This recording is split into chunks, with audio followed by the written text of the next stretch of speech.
Hi friends!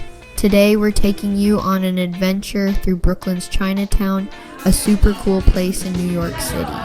Brooklyn's Chinatown is in Sunset Park, growing since the 1980s. It's full of shops and restaurants with the yummiest Chinese food. We absolutely love the bubble tea here.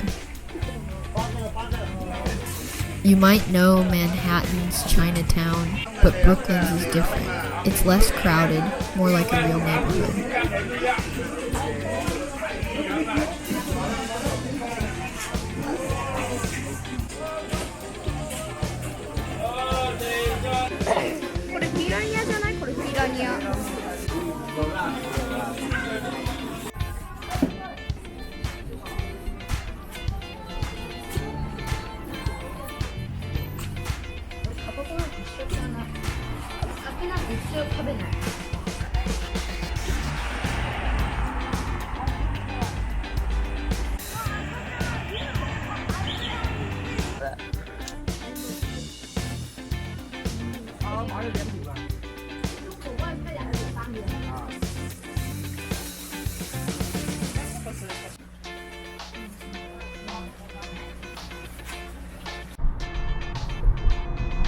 After the Chinatown, we're heading to a super special restaurant called Spring Shabu Shabu in Flushing, Queens. It's famous for its hot pot, and we can't wait to share this experience with you.